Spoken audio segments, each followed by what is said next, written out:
पीढ़ियों का जो संबंध था उसकी टीस आज भी है और आज जहां गुस्सा है पार्टी के लिए वहां दर्द भी है। और उदयपुर में जो कुछ हो रहा है उसको देख के पार्टी पे तरस भी आ रहा है। आज यहां पे मैं कुछ बातें कांग्रेस के शीर्ष नेतृत्व से साझी करने के लिए आया हूं, अपने दिल की बात कहने के लिए आया हूं। और जो मेरे दिल की बात है मैं समझता हूं यही बात बहुत से लाखों करोड़ों कांग्रेस के कार्यकर्ताओं के दिल की बात है जो शायद उस चिंतन शिविर में रखी ना जा सके, क्योंकि जमावड़ा वहां बड़े शीर्ष नेताओं का है।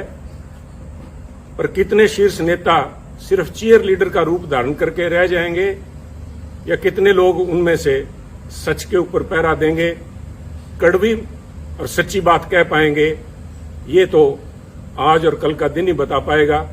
परंतु 50 साल जिस पार्टी में खून पसीना बहाया, जिसके साथ अच्छे बुरे समय में साथ रहे, उसके प्रति मेरा भी जाते जाते एक दायित्व बनता है। I would call it my parting gift to Congress party. मैं कुछ बातें साझी करना चाहता हूं क्योंकि कल मैंने कांग्रेस के हमारे माननीय अध्यक्ष सोनिया जी का भाषण सुना। बड़ा भावुक भाषण था और उन्होंने खास तौर पे जो बात कही कि exceptional situations need exceptional solutions.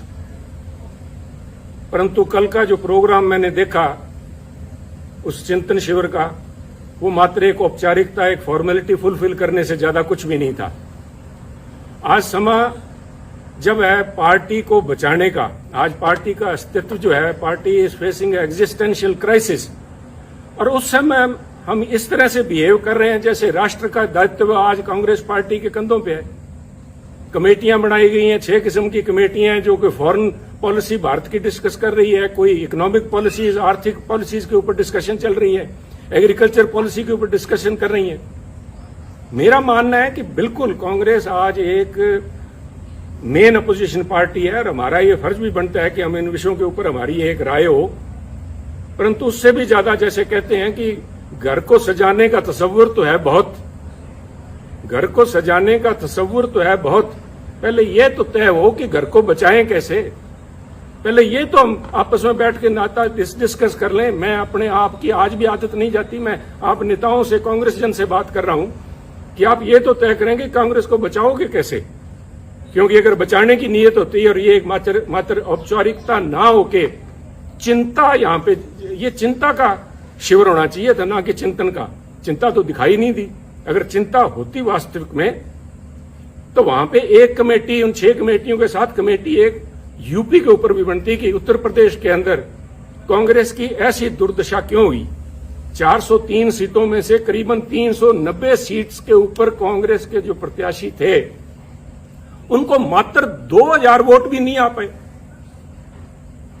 आप सब समझते हैं कि पंचायत के मेंबर का जो कैंडिडेट होता है वो भी 2-4 हजार वोट ले जाता है। एक कांग्रेस का एमएलए उत्तर प्रदेश, जो कि दिल है हिंदुस्तान का, वहां पे कांग्रेस के नेताओं की ये दुर्दशा होनी, नेताओं की नहीं, मैं समझता हूं ये शीर्ष नेतृत्व की और पार्टी की दुर्दशा है। उसके ऊपर कोई कमेटी बनी, क्या उस पर कोई विचार करेगा? कल कोई अजय जी, जो लालू जी हमारे, अजय लालू जी हमारे प्रधान है, क्या वो बात करेंगे, साझा करेंगे क्या कारण रहे, क्या कमियां, उनको सुधारने का प्रयास किया जाएगा। इसी तरह चाहे गोवा है, चाहे मणिपुर है, क्यों आज क्या हालात, इस किस्म के बाद चर्चा तो ये होनी चाहिए थी कि पूरा north east, all the 7 sister states जो हैं, हम सारी हाथ से खोए बैठे हैं। क्या कारण हुआ? गोवा में तो बड़ी भारी एंटी इनकम्बेंसी थी सरकार की, चर्चा ये भी थी कि सरकार बनने के चांसेस है, परंतु हम कहीं भी नहीं ठहर पाए। और उत्तराखंड की बात कीजिए, और उत्तराखंड की तो मैं स्पेशली बात करना चाहूंगा कि 2 सूबे प्रांत ऐसे थे जिनकी बातचीत हो रही थी कि उत्तराखंड और पंजाब के अंदर कांग्रेस बहुत ही अच्छा प्रदर्शन करेगी और दोनों में सरकार कांग्रेस की बनेगी। फिर क्या हुआ? क्या कोई वहां बता पाएगा कि उत्तराखंड के जो मुख्यमंत्री के प्रत्याशी थे हमारे हरीश रावत जी, उनका एक पांव पंजाब में था, एक पांव उनका देहरादून में था इलेक्शन दिन तक। क्या वो सोच लेके आए थे? क्या सोच के साथ हरीश रावत जी को पंजाब का प्रभारी बना के भेजा गया? क्या उनकी मंशा सिर्फ इतनी थी कि हम तो डूबे हैं सनम, तुमको भी ले डूबेंगे? खुद तो उनकी जो दुर्दशा हुई, और मैं इसमें कहने में संकोच नहीं करूंगा, मैं पहले भी कह चुका हूं और आज फिर कह रहा हूं, अगर हरीश रावत जी आ रहे हैं तो I call it divine justice, he deserved it. जो कांग्रेस पार्टी की दुर्दशा हुई है उसमें बहुत बड़ा रोल जो है एकमात्र इन व्यक्ति का है। सारा दायित्व तो इनके कंधों पे मैं नहीं डालूंगा, हमारी भी कमियां रही वहां पे, पर इनका बहुत बड़ा रोल था। ये एक कड़ी थे यहां से लोगों पर बात करने के लिए। और उससे भी ज्यादा जरूरी, जब उत्तराखंड की बात करते हैं तो पंजाब की बात कैसे ना करेंगे। मैं पंजाब की बात के ऊपर कुछ समय लूंगा। मैं आपसे धैर्य की अपेक्षा करता हूं कि कृपया थोड़ा धैर्य रखें, क्योंकि पंजाब का मुद्दा सिर्फ वहां पे सरकार बनने ना बनने तक सीमित नहीं है। बहुत ही एक आधारभूत मुद्दा है जो पंजाब से जुड़ा हुआ है। पंजाब में जो घटनाएं वापरी हैं और जिस वजह से वहां पे पार्टी की जो दुर्गत हुई है पंजाब में, उसकी समस्याएं जो हैं उनके दूरगामी और आधारभूत उसका प्रभाव पड़ेगा। एक बात मैं मानता हूं कि देश जो है, भारतवर्ष जो है, एक सेकुलर देश है और उस भारतवर्ष के अंदर अगर सबसे कोई सेकुलर प्रांत है तो मुझे इस बात का गर्व है कि वो पंजाब है। और पंजाब ने बार बार ये दर्शाया है, यहां तक कि 25,000 पंजाबियों ने कुर्बानी दे के भी, आतंकवाद के उन काले दिनों में 25,000 पंजाबियों की कुर्बानियां हुई, परंतु वहां आपसी भाईचारे और सेकुलरिज्म के ऊपर आंच भी नहीं आई। परंतु आज एक छोटी सोच का व्यक्ति, छोटी सोच का सो कॉल्ड लीडर, छोटी सोच का एक छोटा नेता जो बड़े पदों पे आसीन है, उसकी जुबान ने वो करने का प्रयास किया जो आतंकवाद के काले दिनों के अंदर AK-47 की गोलियां भी नहीं कर पाई। ये तो पंजाबियों को मैं दाद देता हूं कि उन्होंने फिर से मौका संभाला। और आप देखिए, जीता जागता सबूत देखिए। अगर किसी को इस बात के परिणाम की, इसको प्रूफ की जरूरत है तो वो देखिए कि इस इलेक्शंस के अंदर जिसके नतीजे 10 मार्च को भी आए हैं, अगर धर्म की बात करें, सिखों ने, जो सिखों की पंथक पार्टी अकाली दल, उसको वोट नहीं डाला। हिंदुओं ने बीजेपी को वोट नहीं डाला। और SC भाईचारे ने, हमारे दलित भाइयों ने कांग्रेस को वोट नहीं डाला। पंजाबियों ने एक सिख के तौर पे, एक हिंदू के तौर पे, एक दलित के तौर पे, क्रिश्चियन या मुस्लिम के तौर पे नहीं, उन्होंने पंजाबी के तौर पे वोट डाला। और इस सारे आडंबर को ढा के उन्होंने एक आस और उम्मीद को वोट डाला, एक रंगले पंजाब की आस, एक बेहतर फ्यूचर, बेहतर भविष्य की आस में उन्होंने वोट डाला। वो आस कितने हद तक पूरी होती है तो समय बताएगा, परंतु पंजाबियों को ये दाद देनी होगी कि उन्होंने ये काली नजर जो हमारे कांग्रेसी नेता जो लगा रहे थे, जो हिंदू, सिख या दूसरे भाईचारों के अंदर जहर का बीज जिन्होंने बोया, मैं तो आज इस माध्यम से खासतौर पे कांग्रेस अध्यक्षा सोनिया जी से निवेदन करूंगा, मेरी हाथ जोड़ के करबद्ध प्रार्थना है, सोनिया जी, राजनीति सारे देश में कर लीजिएगा, परंतु पंजाब को बख्शिए। पंजाब ने बहुत काले दिन देखे। पंजाब में अगर पंजाब को परसेंटेज के प्रिज्म से नहीं देख सकते आप, पंजाब को 33% अमुक कौम है, 40% अमुक कौम है, बाकी बचते नॉन सिख हैं या किस खाते में डाल रहे हैं, कृपया करके बख्शिए पंजाब को। पंजाब एक है। ये जो बात जिन लोगों ने, आपके जो नेता, आपकी सलाहकार है, मैं नाम भी लूंगा क्योंकि आज वो उन्हीं के चलते सारा बखेड़ा खड़ा हुआ है कि आज मेरे को इस चैनल पे के माध्यम से आपसे बात करने की जरूरत पड़ रही है। अंबिका सोनी जी के एक जबान ने, मैं समझता हूं, ना सिर्फ कांग्रेस को, तो कांग्रेस का तो बंटा उन्होंने बेड़ा डुबाया, परंतु उन्होंने पंजाब के माथे पे कलंक लगाया, सिखों के माथे पे कलंक लगाया, सिक्खी के माथे पे कलंक लगाया। उन्होंने हिंदुओं को बदनाम किया, हिंदुओं को निरादर किया। क्या ऐसे नेता का कांग्रेस में बने रहने का कोई हक है, कोई औचित्य है? अगर औचित्य है तो मैं आपसे निवेदन करूंगा कि आज के समागम के अंदर, जब उदयपुर में वो बैठी हैं और आपके साथ मंच पे बराबर बैठी हैं, तो उनसे निवेदन करें कि उठ के वो बताएं कि Punjab, what is Sikhism, Sikhism है क्या जिसको उन्होंने इतना बड़ा दोष लगा दिया। This is nothing. उनका ये बयान कि पंजाब के अंदर अगर हिंदू मुख्यमंत्री बनता है तो पंजाब में आग लग जाएगी, इसका मायना ये हुआ कि जो सारे सिख हैं, सारे पंजाबी भाईचारा है, वो हिंदुओं के खिलाफ डांगे लेके घूम रहा है। हिंदू सिख भाईचारे के अंदर दरार डालने की ये जो कोशिश, खुदा आपकी सलाहकारा अंबिका सोनी जी और उनके जो कुछ चंद चेले जो हैं, जो पंजाब के अंदर बैठे थे, जिस समय ये फैसला हो रहा था, 4-5 जो यहां थे, और वो 4-5 मोस्टली आज वहां आए हुए हैं आपके पास वक्ता के तौर पे, उनको बेनकाब करना जरूरी है। उन्होंने कहा था कि अगर हिंदू बन गया पंजाब में मुख्यमंत्री तो पंजाब में आग लग जाएगी। Is this some pre planned way of vilification of Sikhs? Are you trying to vilify a whole community? कि वो इतने इनटॉलरेंट है, उनके अंदर ये सहनशीलता ही नहीं है कि किसी और को बनता देख सके। और इनकी अंबिका जी की बात में अगर कहीं सच्चाई होती तो मैं समझता हूं कि अकाल तख्त के जत्थेदार साहब ने जिस दिन इनका बयान आया उसी दिन उन्होंने कहा, अकाल तख्त साहब का वो बयान मैं समझता हूं स्वर्णिम अक्षरों में दिखा जाने वाला है कि पंजाब के अंदर हिंदू सिख होना कोई मायने नहीं रखता। सोनिया जी, मैं आपसे निवेदन करना चाहूंगा, अकाल तख्त कोई छोटा मोटा जगह नहीं है, is a temporal seat of Sikhism. यहां पे महाराजा रणजीत सिंह भी आके पेश हुए हैं। अगर उनके हेड ग्रंथी ये बात कहते हैं, वहां के जत्थेदार साहब कहते हैं, तो ये क्या ज्यादा सिखों के बारे में या पंजाब के बारे में जानते हैं? एक ऐसा लीडर, एक तरफ हम इल्जाम लगाते हैं आम आदमी पार्टी के ऊपर कि वो पंजाब का भला नहीं कर पाएंगे क्योंकि उनकी लीडरशिप दिल्ली से चलाती है, जिनको दिल्ली के बारे में ज्ञान नहीं। मुझे आम आदमी पार्टी का तो पूरा पता नहीं, परंतु सोनिया जी, पंजाब कांग्रेस का बेड़ा गर्क दिल्ली में बैठे उन नेताओं ने किया है जिनको पंजाब का, पंजाबियत का, सिक्खी का बिल्कुल पता नहीं। सरबत दा भला, गुरु महाराज का मूल मंत्र। I am not a Sikh scholar, परंतु मैं अपने आप पे गर्व है कि मैं पंजाबी हूं। मुझे इस बात का मान है कि गुरु महाराज ने जो मूल मंत्र दिया था वो था, मानस की जात सब एको पहचान में, सरबत दा भला, यूनिवर्सल ब्रदरहुड। कौन सी लैंग्वेज समझाऊं मैं इनको, अंबिका जी को? कौन सी लैंग्वेज में ये बता पाएंगे, जवाब दे पाएंगे? और इनके जो पिछ लगू वहां पे बैठे हैं, उनसे मैं निवेदन करूंगा कि वो खड़े होकर वहां पे मंच पे बताएं कि किस वजह से पंजाब को बदनाम किया, पंजाबियों को बदनाम किया गया। और ये सोनिया जी, मैं बार बार इस बात पे जोर दे रहा हूं क्योंकि ये हमारी विचारधारा से जुड़ा हुआ मुद्दा है। इसका प्रभाव सिर्फ पंजाब तक सीमित नहीं रहेगा। ये तो आप मान के ले लीजिए कि जब तक इन लोगों से आप पीछा नहीं छुड़ाएंगे तब तक कम से कम पंजाब में कांग्रेस के पांव नहीं लग पाएंगे। ये आप एक मेरी भविष्यवाणी लिख लीजिए, चाहे नोट कर लीजिए मेरी तरफ से। परंतु ये मसला पंजाब तक सीमित नहीं रहेगा। This itself shows fundamental problem which is Congress is facing today. आप अपनी चाल ही भूल गए।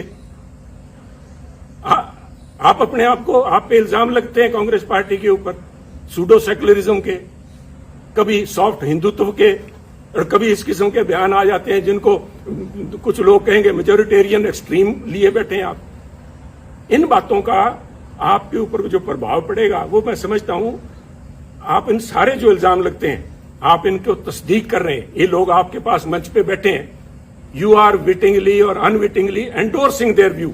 ये कौन, मेरा गुनाह क्या था?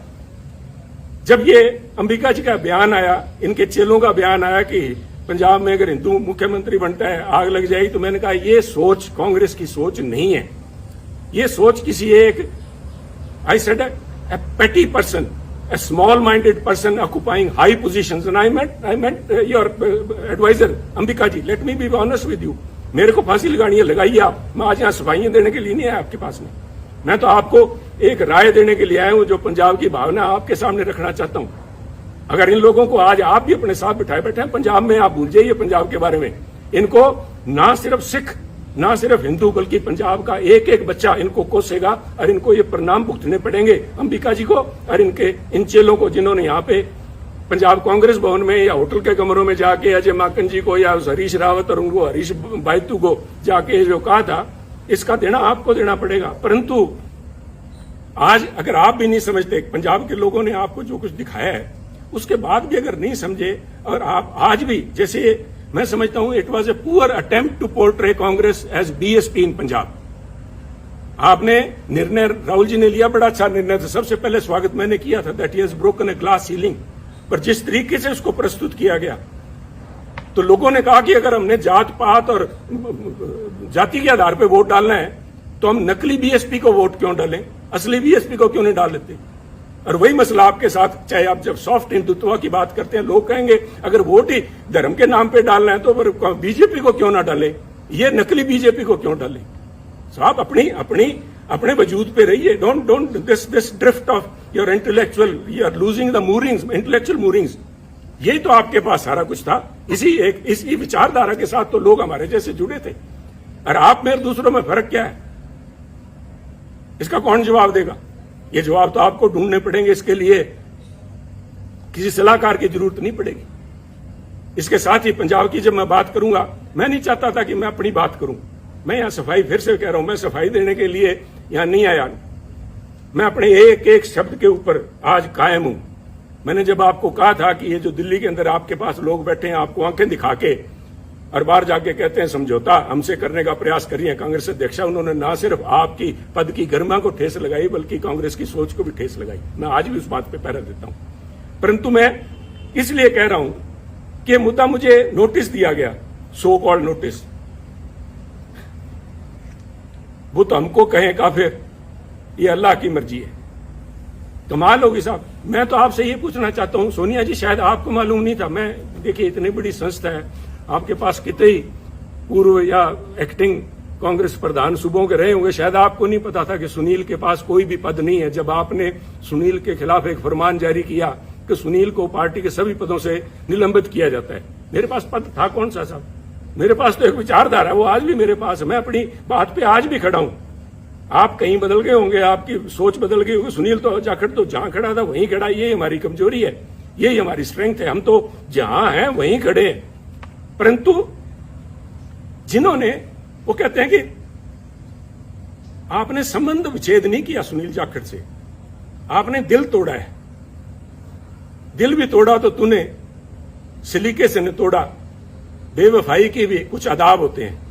नोटिस दे रहे हो सुनील जाखड़ को। 50 साल 3 पीढ़ियों का संबंध है। मुझसे बात करने में किसी को शर्म आ रही थी? ये मैं सारे जवाब आपको दे सकता था, परंतु मैं आज जवाब देने के लिए नहीं आया। मैं जो बात देने का आपसे कहने के लिए आया हूं, जिस, क्या कहूं मैं, मजाक कहूं या इसके ऊपर तरस आता है मुझे, मुझसे आपने मुझे नोटिस दिलाया, एक ऐसे व्यक्ति से नोटिस दिलाया, और इस बात के लिए नोटिस दिलाया कि मैंने आपकी सलाहकारा के खिलाफ अपशब्द बोले हैं। चलो, मैंने तो आपकी सलाहकार अंबिका जी के खिलाफ जो कुछ बोला ना बोला, पर नोटिस इससे दिलाया आपने। तारिक अनवर जी एक बड़े सुलझे हुए परिपक्व नेता हैं। उनका तो आपको ध्यान होगा कि वो 1999 में, आज से करीबन 20 साल से ज्यादा पहले, कांग्रेस छोड़ के चले गए थे।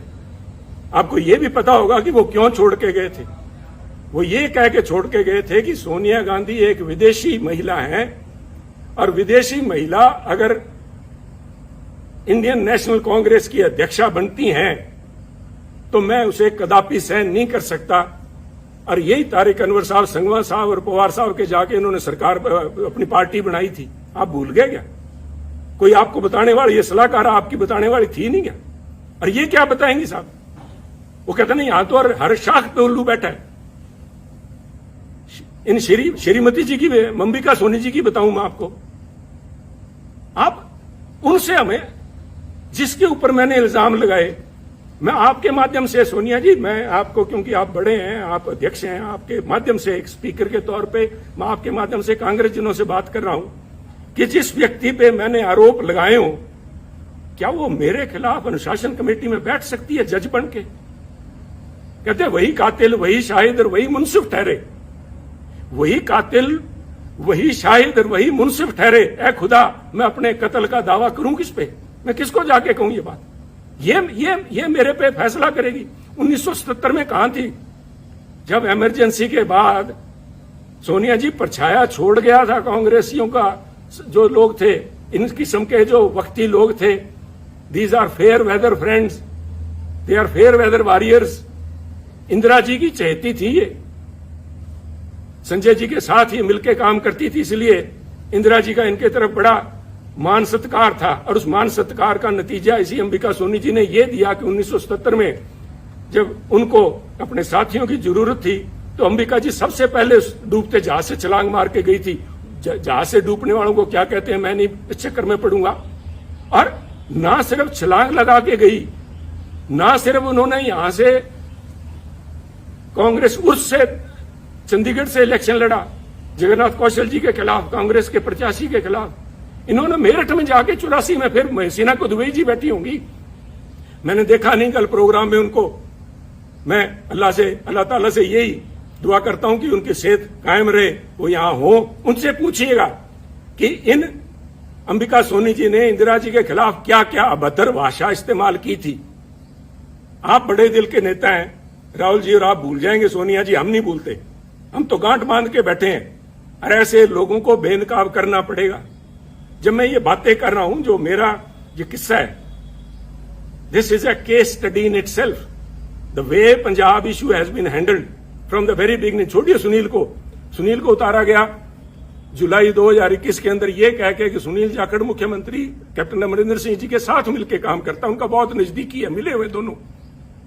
नए कांग्रेस प्रधान को बनाया गया, और उसके बाद जुलाई 21 को नए कांग्रेस के प्रधान नवजोत सिंह सिद्धू जी बनते हैं, और उसके बाद 6 महीने तक सारी एआईसीसी, सारी कांग्रेस इसी बात को लगी रही कि पहले मुख्यमंत्री कैप्टन अमरिंदर सिंह जी, उसके बाद में चरणजीत चन्नी, इन दोनों को आपस में कैसे इकट्ठा बिठाया जाए, कैसे पीसीसी प्रधान और मुख्यमंत्री मिलकर काम करें। व्हाट वाज इट, क्या था ये? क्या आप इसी एक बात पे, किसी एक बात पे खड़े हैं क्या? कोई स्टैंड है पार्टी का? और ये जो डिस्टेबलाइज करने की प्रयास किया गया, मैं जिनकी बात कर रहा हूं डिवाइन जस्टिस की, रावत साहब को भेजा इसलिए गया था कि कैप्टन अमरिंदर सिंह व सिटिंग प्रिटी, उनको डिस्टेबलाइज किया जाए। सोनिया जी, डिस्टेबलाइज तो विरोधी पार्टियां करती हैं। आप तो you are the parent party, Congress high command वहां पे बैठी। आप पंजाब में क्या डिस्टेबलाइज करवाना चाहती थे? Control destabilisation. और इसका रेमिफिकेशन देखिए। आज नोटिस आया कुछ दिन पहले मेरे को, नोटिस देने के बाद में एक नोटिस नवजोत सिंह सिद्धू जी को भी दिया गया। मेरे बहुत से डिफरेंसेज हैं नवजोत सिंह सिद्धू जी से, परंतु मैं इन प्रिंसिपल बात करना चाहता हूं, क्योंकि ये बातें आज के इस चिंतन शिविर में होनी चाहिए कि उनको किस बात के लिए नोटिस दिया गया कि वो अपनी सरकार के खिलाफ बोलते थे, वो कैप्टन अमरिंदर सिंह जी के खिलाफ बोलते थे, उन्होंने चरणजीत चन्नी के खिलाफ बोला, उनको नोटिस दिया गया। तो सब मेरा एक सवाल है, और मैं बड़ा उनका रिस्पेक्ट करता हूं, अशोक गहलोत जी का। अशोक गहलोत जी, आपकी सरकार को डिस्टेबलाइज क्या सुनील जाखड़ ने कर रखा है क्या, जो सुनील को नोटिस दिया गया? आपकी सरकार को नवजोत सिंह सिद्धू ने डिस्टेबलाइज कर रखा है क्या? सुनील जाखड़ तो शायद कैप्टन अमरिंदर सिंह से मिला हुआ था या नहीं था, वो तो ये खुद जानते हैं, क्योंकि एक एक बात का इनको ब्यौरा दिया हुआ था। मैं नहीं चाहता था कि कांग्रेस की लड़ाई सड़कों पर उतरे, परंतु ये इनका फैसला था। सिर माथे, मैंने उस माथे को कबूल किया, सिर माथे कबूल किया। परंतु नवजोत सिंह सिद्धू तो सिर्फ बोलते ही हैं, और आपके यहां तो गहलोत साहब हर 15वें दिन आपको बताना पड़ता है राजस्थान की जनता को कि मैं अभी मुख्यमंत्री रहूंगा। और जिन लोगों ने मानेसर में जाके महीना तक कैंप किए रखा, आपकी सरकार के ऊपर ही एनफोर्समेंट डायरेक्टरेट की रेड करवाई, वो तो आप अच्छे थे कि पंजाब वाले से हालात आपके साथ नहीं बने, आपके भांजे भतीजे के यहां 25-30 करोड़ रुपए नहीं मिले तो आप बच गए। उन लोगों को नोटिस नहीं जाना चाहिए? उन लोगों को तो कांग्रेस अध्यक्ष मंत्रणा के लिए बुलाते हैं। तो क्या एक संदेश दे रहे हैं? एक मन बनाना पड़ेगा, क्योंकि अगर सुनील ने खता की है और सुनील की वजह से अगर पंजाब में सरकार नहीं बन पाई, और जैसे कि आपके हरीश बायतू जी कह रहे हैं कि सुनील की वजह से, सुनील के बयानों की वजह से आसपास वाली स्टेट्स के अंदर भी कांग्रेस को नुकसान हुआ है, तो फिर सुनील को निकाला क्यों नहीं? मैं ये पूछना चाहता हूं। अगर आपने फैसला ले लिया सुनील ने गलत किया तो सुनील को निकाल के बाहर करो। एक संदेश जाना चाहिए। मेरा कहने के बाद आप फैसला लीजिए, आपको फैसला करना पड़ेगा। मेरा मानना है ये जो कुछ भी हो रहा है, ये चंद चापलूस लोग जिन्होंने घेर रखा है, वो सिर्फ चापलूस ही नहीं है। मैं मर्यादा से बाहर नहीं जाना चाहता, परंतु पहले इल्जाम लगा करते थे कि कांग्रेस के हर समय हर सरकार के अंदर एक कोटरी होती है, जिसे किचन कैबिनेट कह लो या कोई उनकी कोटरी, उनके विश्वास पात्र हैं जो अपनी नजदीकों का फायदा उठाते हैं। परंतु मैं कांग्रेस साथियों को बताना चाहता हूं over a period of time, क्योंकि मैंने जो 20 साल के मेरे एक्टिव पॉलिटिक्स में देखा है, ये जो कोटरी थी, ये जो ग्रुप थे, ये गिरोह का रूप धारण कर चुके हैं। और मैं बड़ी गंभीरता से और बड़ी जिम्मेवारी से कह रहा हूं, गिरोह का शब्द मैंने इस्तेमाल किया है। ये जो बना के भेजे जाते हैं यहाँ पे, हमारे इंचार्जेस बना के भेजे जाते हैं, इतिहास गवाह है पंजाब का, मैं राजस्थान का या हरियाणा का तो बोल नहीं सकता, मैं पंजाब की बात करूंगा। जनार्दन द्विवेदी जी शायद आए हुए हैं। जनार्दन द्विवेदी से पहले या बाद में, एक शकील अहमद साहब को छोड़ दीजिए, चाहे वो चाणक्य थे, चाहे वो आशा कुमारी जी थी, चाहे रावत जी थे, और चाहे हमारे हरीश बायतू जी थे, ये सारे के सारे एक ही आका के जाके पैरों में हाथ लगाते हैं। वो हमारे पंजाब की आंटी बैठी है वहां पे, इन सारों को उनका वृद्ध उनका जो हस्त था उनके ऊपर था। और इन लोगों ने इल्जाम बहुत लगे हैं। मैं डिम्पा जी को मैंने कल बैठे देखा, आपके बगल में बैठे थे सोनिया जी, पिछली रो में आपके, उन्होंने एक बयान दिया, उन्होंने पूरे बाड़मेर के माथे पे कलंक लगाया। मैं समझता हूं उनको बाड़मेर का नाम नहीं लेना चाहिए था, उनको व्यक्ति विशेष का कहना चाहिए था, परंतु मुझे पता है कि वो नहीं बोलेंगे, ना ही उनके खिलाफ कार्रवाई होगी। क्योंकि मैं देखिए यहां बैठ के राय देनी बहुत आसान है। मैं समझता हूं कि पार्टी को चलाने के लिए बहुत सी आपकी मजबूरियां होती हैं, मजबूरियां हैं भी, चलाने के लिए बहुत अकोमोडेट भी करना पड़ता है। अकोमोडेट कीजिए। मैं नहीं कह रहा कि आप जसवीर सिंह डिम्पा जी की, जिन्होंने कहा था कि बाड़मेर का ठग्गा था या बाड़मेर का डाकू कहा था, मुझे याद नहीं, उन पे एक्शन ना लीजिए। मैं नहीं चाहता कि आपकी संख्या, एमपीज की संख्या घटे, परंतु मैं इतना जरूर चाहूंगा कि एक कमेटी तो बनाई जाए कि क्या हुआ। These so called incharges, AICC incharge of Punjab Congress have not been less than, वो अमेरिकन एक फ्रेज बनी हुई, कारपेट बेगर्स। वो बेसिकली ग्लोरीफाइड ठग थे, जिन्होंने अमेरिका में जाके, जो उन दिनों में सिविल वॉर के बाद लूट खसोट जो हुई है, इस किस्म का यहां पंजाब के अंदर माहौल रहा है। इन लोगों को नोटिस ना दे कि आप नोटिस सुनील जाखड़ को दे रहे हो। कोई इल्जाम तो बताओ सुनील जाखड़ को। सुनील जाखड़ ने तो, वो कहते हैं ना, हमारे बागड़ी में कहावत है कि सुनील जाखड़ ने तो आंख में सुरमा डालने का प्रयास किया था, और आपके लोगों ने जाके वहां पे आपको बताया सुनील जाखड़ कांग्रेस की आंख फोड़ रहा है। तो ये निर्णय तो आपको लेने पड़ेंगे। सोनिया जी, मेरे से, राहुल जी से मेरा ये निवेदन है कि हो सकता है आने वाले उत्तराधिकारी वही होंगे, और वो चाहे मेरी किसी से बने ना बने, मुझे लोग गलत कहेंगे, कांग्रेस पार्टी आपके, राहुल जी और आपके नाम के गांधी परिवार के बिना नहीं चल पाएगी। 60 बन जाएंगी, 60 नहीं तो कम से कम हर एक सूबे में एक अपनी अलग कांग्रेस होगी। आपका होना जरूरी है, आप लोगों का इस पार्टी का एक सशक्त अपोजिशन के लिए होना जरूरी है। परंतु ये तब तक ही जरूरी है कि आप अपने अच्छे बुरे को पहचाने। ये प्रशांत किशोर जी नहीं बता पाएंगे आपको, कोई आप वो सुनील कानूगोलो है उसको वो नहीं बता पाएगा। This is a responsibility of the boss himself. अगर आप लीडर हैं तो आपकी परख होनी चाहिए। आप छोड़िए, आप शायद, I have always claimed that Rahul Gandhi ji एक बहुत ही बढ़िया इंसान है। I still believe it. चाहे आज मेरे फर्क है, चाहे जो भी है, जो आवाज उठनी चाहिए थी, सच के साथ में खड़ी होनी चाहिए, नहीं, उनकी मजबूरियां होंगी, परंतु is a very fine man, is a very upright. और मैं अगर कांग्रेस के अंदर इतने साल निभ गया तो उसका बहुत बड़ा कारण राहुल गांधी जी, मैं आज भी मानता हूं। अगर वो और कोई छोटे दिल का व्यक्ति वहां बैठा था, उससे पहले ये तोड़ बिछड़ा, उससे पहले भी वो लेना था। परंतु राहुल जी, आपको भी आजकल एयरक्राफ्ट के अंदर ये सुखोई और वहां पे लड़ाई चल रही है, उनके अंदर एवरी एयरक्राफ्ट, इवन टैंक्स के अंदर भी एक होता है IFF, called identification of friend और फो। दुश्मन और दोस्त की पहचान कराने के लिए उसके अंदर इंस्ट्रूमेंट लगा होता है, जो फ्रीक्वेंसी आपस में एक्सचेंज करके पता करता है कि मैं जिस पे मिसाइल दाग रहा हूं वो कोई मेरा दोस्त तो नहीं है। आपने इन पिछलगुओं के कहने से मेरे पे नोटिस की मिसाइल दाग दी। मेरा क्या बिगाड़ देंगे आप? पर आपने अगर पार्टी चलानी है तो ये आपको फैसले लेने पड़ेंगे, ये कमान अपने हाथ में लेनी पड़ेगी। ऐसे चापलूस लोगों से, इन बेगैरत लोग हैं। मैंने वहां पे एक बड़ी नेता को गिड़गिड़ाते देखा है कि मेरे को टिकटों की उसमें कमेटी के अंदर रहने दिया जाए। राहुल जी ने मना कर दिया था, शी हैज वेस्टेड इंटरेस्ट। उसके बावजूद वो गिड़गिड़ा के, उनके लिए बहुत बड़ी बात है। परंतु इन चापलूस और बेगैरत लोगों के बीच में रह के मैं समझता हूं हमारी जो कांग्रेस की नेतृत्व है वो गैरतमंद लोगों से बात करना और उनके सलीके को भूल गए हैं। परंतु ये आपको मुबारक हो, ये चापलूस आपको मुबारक हो। एक आखिरी बात कहना चाहूंगा, फैसला लीजिए।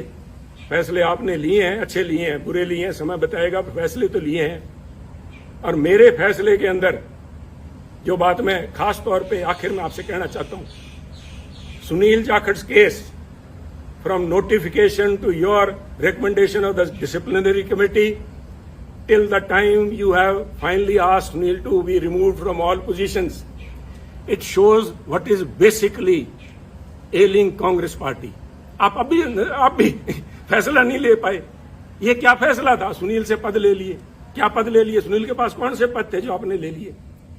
It is because आज भी either you lack conviction or you have doubt whether these allegations are true or not. पर मिसाइल तो छोड़ दी, अब ये तो वापस नहीं आएगी. आपने तो मिसाइल दाग दी. सुनील का तो आपने कर दिया कुंडा. सुनील की गैरत, सुनील का ऑनर, उसके लिए बहुत बड़ी बात है. और जिस दिन आपने नोटिस भेज दिया, मेरा तो आपसे उसी दिन संबंध विच्छेद हो गया. परंतु 50 साल आड़े आते हैं बीच में, इसलिए मैं आपसे संबोधित हूं कि ये कमान अपने हाथ में लीजिए. दोस्त और दुश्मन को पहचानिए. दोस्त दुश्मन नहीं पहचान सकते, कम से कम एसेट और लायबिलिटी तो पहचान लीजिए. एसेट कौन है, लायबिलिटी कौन है? ये लोग आपको कहेंगे कि पंजाब में हमने एक नेशनल एसेट क्रिएट किया. अगर वो एसेट है तो उस एसेट को क्यों नहीं पंजाब कांग्रेस का प्रधान बनाया? क्यों नहीं उसको यूपी में ले गए? हमारे यहाँ तो 17 फरवरी को पंजाब के अंदर इलेक्शन कैंपेन खत्म हो गया था. अगर आपने वाकई जात पात के नाम पे वोट मांगने का ठान ही लिया था पंजाब में, तो यूपी में क्यों नहीं लेके गए मायावती जी को काउंटर कराने के लिए? या already has become an embarrassment. ये फैसले आपको लेने होंगे. और उसके लिए मैं आपका ध्यान, राहुल जी, लेके जाना चाहूंगा पानीपत की पहली लड़ाई बाबर की तरफ. बाबर ने पहली दफा हाथी देखे जब वो पानीपत आया, और एक हाथी को मंगवा के उसने सवारी करने की इच्छा जताई. तो हाथी उनके सामने पेश जब किया गया बाबर के सामने, और हाथी के ऊपर बैठा जब बाबर, तो उसने बैठ के अपने सेनापति से कहा, इसके जानवर की लगाम मुझे थमाओ. तो उन्होंने कहा, जनाब हाथी की लगाम नहीं होती. तो उसका सवाल था निश्चित तौर से कि तो फिर ये चलाऊंगा कैसे? कहते जी, इसकी जो लगाम है, जो इसका जो अंकुश है, वो सामने जो बैठा है, वो जो अंबिका सोनी तारे बैठे हैं या कोई तारिक अनवर बैठा है, उनके हाथ में अंकुश हुआ है. अंकुश है जो प्रौढ़ जिसको बोलते हैं, वो है. तो बाबर ने तब कहा था कि इसको हाथी को बिठाओ और मेरे को नीचे उतारो. तो उन्होंने कहा, क्या बात होगी महाराज? तो उन्होंने कहा, मैं उस चीज की सवारी कभी नहीं करूंगा जिस चीज की लगाम, जिस जानवर की लगाम मेरे हाथ में ना हो, जिस संस्था की लगाम मेरे हाथ में ना हो. तो मेरी आपसे बेनती यही है, with all due respect and for all the respect and all the time we have spent together and with the party, 50 साल की, आगे बढ़िए, कमान सामिए, और इन पिछले लोगों को ऊपर छोड़ के कांग्रेस पार्टी को अगर जिंदा रखना है तो ये लगाम अपने हाथ में लीजिए. वरना इस किस्म के जो चिंतन शिविर हैं, इसी प्रशांत किशोर ने आपको कहा था, यूपी में आपको लेके गए थे, कैंपेन का नाम था खाट पे चर्चा. आज कांग्रेस पार्टी खटिया पे नजर आ रही है. अगर आज समय रहते नहीं संभले, वक्त की फिक्र करना दा क़यामत आने वाली है, तेरा जिक्र भी ना होगा दास्तानों में. तो इसलिए शुभकामनाओं के साथ, चाहे आज मैं समझता हूं कि this is my parting gift, my last word spoken to the congressman, but मैं इस विश्वास के साथ कह रहा हूं कि कोई ना कोई, मैंने आज भड़ास निकालने के लिए नहीं, आप में कमियां निकालने के लिए नहीं, उन बातों को उजागर किया है जिनके ऊपर चिंतन भी नहीं, चिंता करने का विषय है. आज आपका भी इम्तिहान है.